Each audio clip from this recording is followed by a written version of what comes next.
Hello everyone. Today we'll go ahead with the state design pattern. You all remember the state design pattern? Suppose you have a library book. When it is in the stack room, you say that the book is available.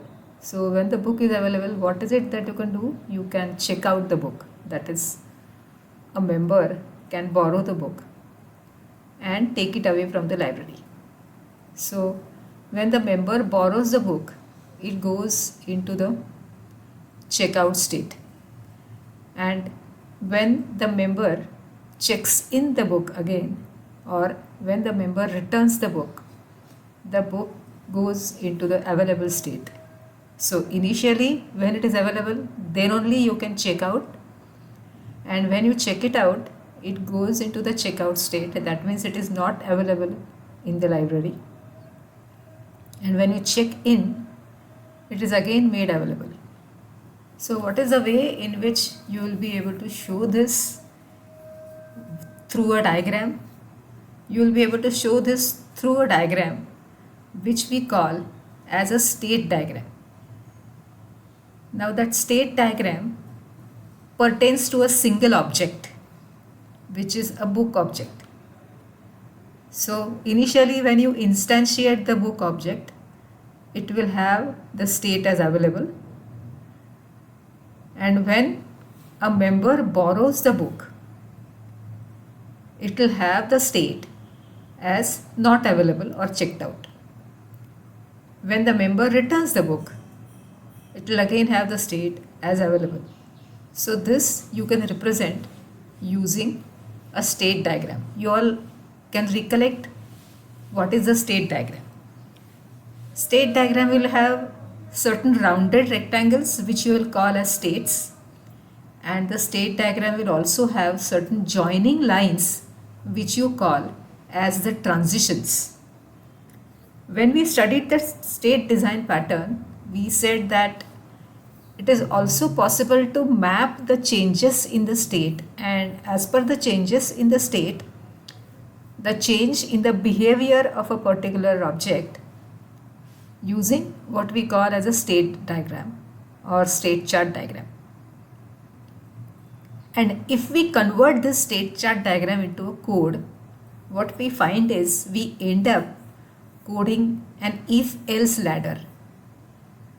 So if we want to avoid this if-else ladder, what we do is we represent the state of an object in a separate class and segregate its applicable behavior using what we call as concrete states. That is what is exactly we are going to do over here. So let's go through the write-up. Map the participants for the state design pattern from a given problem description and implement in a suitable object-oriented language, again Java. Intent is allow an object to alter its behavior when its internal state changes. When do we apply it? The state design pattern is a solution for a problem on how to make behavior dependent on state. Now the steps to apply is define a context class to represent a single interface to the outside world, that is maybe the book. Define an abstract base class state. Represent the states of the state chart diagram as derived classes of the base class state. Define a state specific behavior in the appropriate derived state class. This is how the class diagram of the state design pattern appears. The meaning of define a context class to present a single interface to the outside world means your client will only be able to communicate with this context and not with the state. The state and the concerned behavior of the context segregated will happen internally. For good management of the code, which should be done internal. So what are the roles? Context. It is the class, the instance of which changes its behavior as it changes its internal state. Abstract state. It is an interface or an abstract class describing all possibilities in the behavior. Concrete state. It's a concrete class representing a specific behavior applicable when the present state is that concrete state. Request is the method of context which delegates task to state. Handle. Concrete behavior of each concrete state.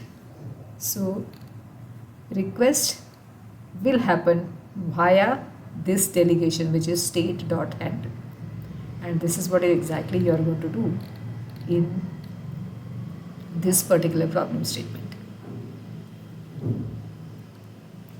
C. The collaboration is the variation in the behavior is delegated to the state. This is how the collaboration happens. And this is the problem description, which is common to all the batches. So go through this and try to check whether you can go ahead with a state diagram. And then the state diagram will eventually be converted into a state design pattern. That is what you will be doing. Okay, yes, I stop.